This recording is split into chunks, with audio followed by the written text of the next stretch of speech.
महत्त्वाची बातमी आहे। आंतरराष्ट्रीय गोल्फर ज्योती रंधावाला उत्तर प्रदेश पोलिसांनी त्याला अटक केलेली आहे। या क्षणाची महत्त्वाची बातमी आपण पाहतोय। आंतरराष्ट्रीय गोल्फर ज्योती रंधावाला उत्तर प्रदेशच्या पोलिसांनी अटक केली आहे।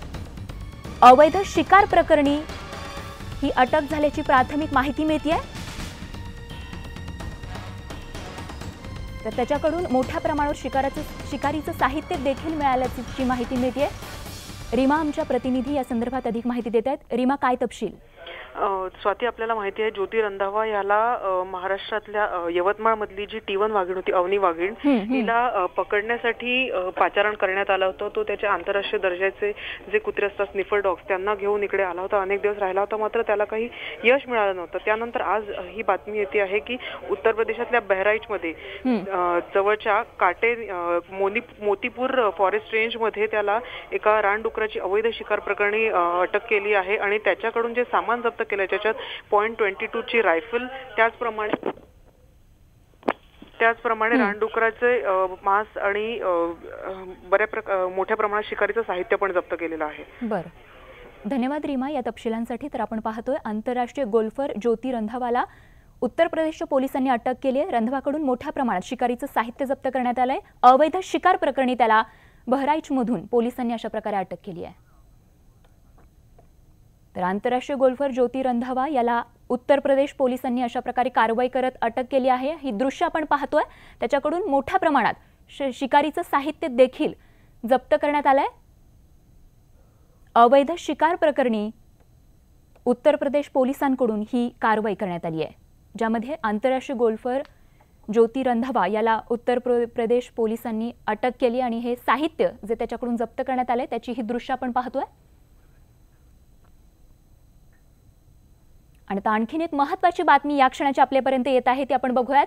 NIAचे उत्तर प्रदेश आणि दिल्ली या क्षणाची एक महत्त्वाची बातमी अशी आहे, NIAचे उत्तर प्रदेश आणि दिल्लीमध्ये यांच्याकडून छापे टाकण्यात आलेले आहेत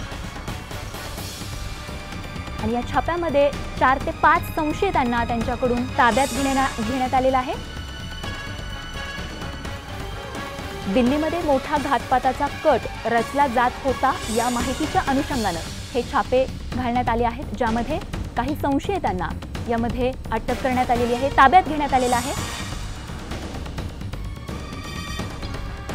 NIAनं उत्तर प्रदेश आणि दिल्लीमध्ये जे छापे टाकलेले आहेत त्यामध्ये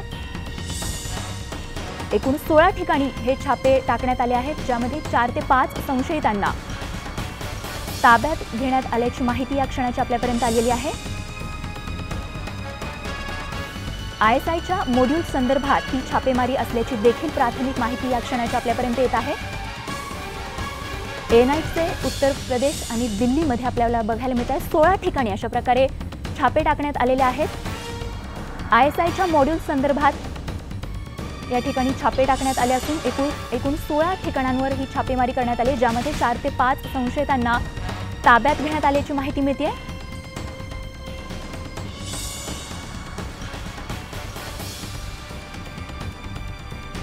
देशाच्या सुरक्षेच्या दृष्टिकोनातून एक महत्त्वाची गंभीर बातमी या क्षणाची आपण पाहतोय।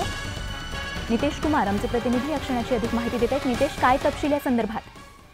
देखिए, अभी दिल्ली में और उत्तर प्रदेश के करीब 16 जगहों पर छापेमारी चल रही है।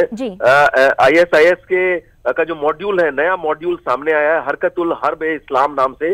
उसी सिलसिले में फिलहाल यूपी के अमरोहा में करीब 5 लोगों को हिरासत में लिया गया है। इसके अलावा दिल्ली के जाफराबाद में दिल्ली पुलिस की स्पेशल सेल और NIA की ज्वाइंट छापेमारी चल रही है, वहां से भी कुछ लोगों को डिटेन करने की खबर आ रही है। साथ में एक्सप्लोसिव्स, विस्फोटक और वेपन्स भी जो है बरामद किए गए हैं दिल्ली के जाफराबाद इलाके से। तो फिलहाल एक बड़ा मॉड्यूल है जिसको बस्ट करने में NIA और स्पेशल सेल की टीम जुटी हुई है।